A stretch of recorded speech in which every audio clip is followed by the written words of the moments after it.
Okay, good morning, everybody. I hope you guys were able to work through yesterday's response with our text that we read in terms of audience and looking at Moetti's way of addressing her audience's concerns without inviting further controversy. From what I've seen, we've made tremendous improvements. We definitely have our work cut out for us, but you're making improvements, and that's all I care about. So for today, we're going to get into our summer reading book, and we're going to apply these skills for audience. So I typed up these notes for you to consider when you're looking at your summer reading book. So ultimately, who is the target audience? Who specifically will be impacted by whatever it is that you read? How does knowledge and understanding of audience affect the author's rhetorical choices? So again, think about tone, think about word choices, right? How could this phrase be accomplishing this particular task versus this phrase? How are they framing the overall conversation or argument?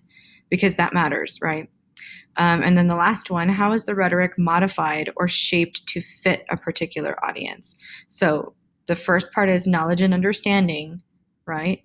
And then modified or shaped. So how does the knowledge affect the choices? And then how are those choices shaped for the audience? Okay.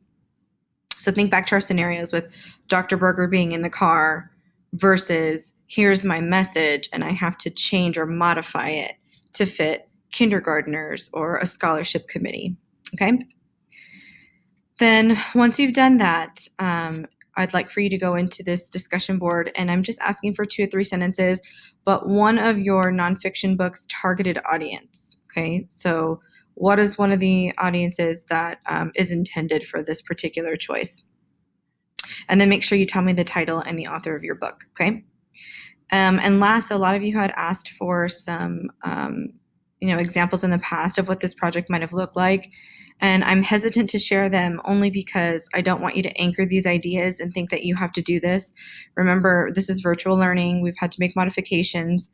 So there's things that we've added and taken away from the original project. But for those of you that need visuals, you have these photos, and they're not the best quality, but you can see the student kind of chose the solar system, and in terms of his visual, this one had a larger dragon, and she had, particular moments and photographs. This student did like large puzzle pieces and had particular images embedded within. And then this student made an actual physical camera out of, I believe, cardboard and painted it and, made the actual symbol a thing. And then when you turned it in on the inside, she had other visual images inside the camera as well that went on with the same motif. So hopefully that's helpful to you. Tomorrow is just going to be based on the Persona project. You do have a quick reflection just so I can see where you're at going into the weekend, but otherwise it's really a Q&A session. So if you would prefer to use the time tomorrow to just focus on working through it, I would do that. If you have questions about the project, let's focus on that tomorrow for our 15 minutes. But otherwise, that's it for today. Okay. Let me know if you have questions or if you need me to help you through applying these concepts to your book. And I will see you later. Have a great day and make good choices.